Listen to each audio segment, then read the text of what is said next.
Well, Courtney, I suspect after that, the emotion, overawed emotion, is one of immense pride. Yeah, massive. I just said that to the lads in there that we just wanted to keep it at 1-0 for as long as we possibly could and try and get that one chance, and we've ended up getting two. Their goals sort of come from a set piece. Listen, they've had lots of play and they're always going to have that. But we sort of stifled and defended unbelievably well.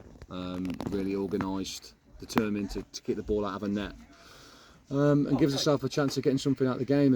And listen, we've nearly done it. We've nearly done it. Full credit to them because they're a good side, really, really good side, full of good footballers and endeavour. And listen, they're going to be challenging for that massively this year.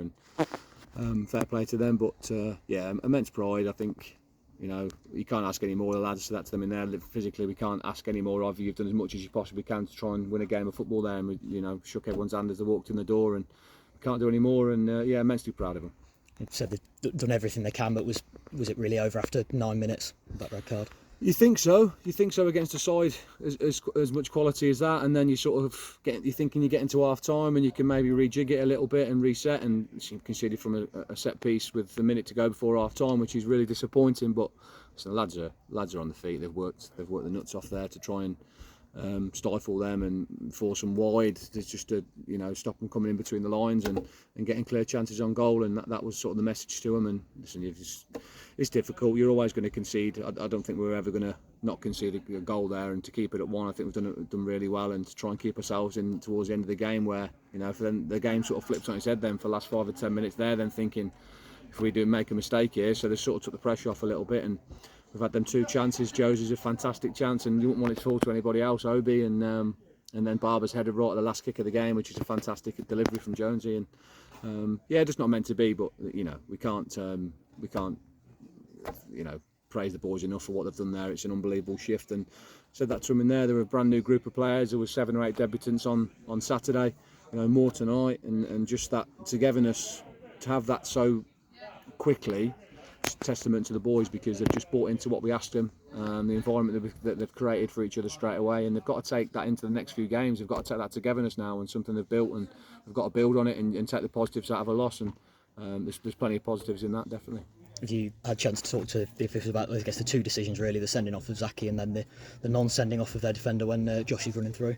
No, I never speak to the official at this level of football. They're human beings and they make mistakes. And it's the only thing I will say with Zach is it's 10 minutes into a game. It's a big crowd. It's sort of sometimes take common sense into decisions when it's that early.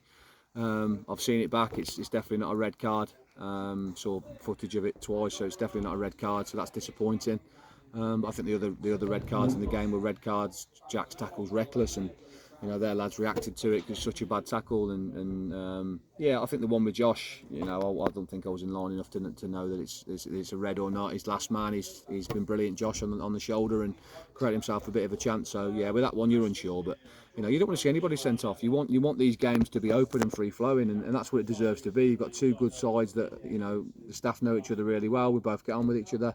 We've got full respect for the way they do things, the same vice versa, and you just want to go toe to toe and give each other the best chance of and seeing who's going to come out on top. So it's disappointing that for them, because that's not the way they want to play either. It's when we did it last year against Ashby or the year before. It's sort of boring and it stifles you a little bit, and you sort of hitting a brick wall and coming back. So it's sometimes more difficult. But we've had 9 men for 2 periods there. We had a sin bin as well off the back of the Beeson decision. So we've been up against it. We've been up against it all night. And but listen, we've done as much as we possibly can there.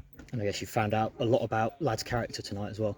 Yeah, definitely. We whenever we sign players, we try and do a little bit of a background and we try and do a due diligence on them, and we sign good people, so we know that that's in the locker for them. Nights like tonight, hopefully, just breeds that more togetherness, because it is a brand new group. It's not ideal that the amount of turnover we've had, but full credit goes to them, because we've been very good pre-season. Results are what they are. But in terms of the way we've adapted to each other and getting used to each other, the way we play, and just getting to know each other's personalities, it's that things like that will take us a long way. But we've got to capitalise on it. There's no point now going, okay, we've done really well there. Listen, we've got no points. So for us, we wanted 6 points after 2. We've got 3.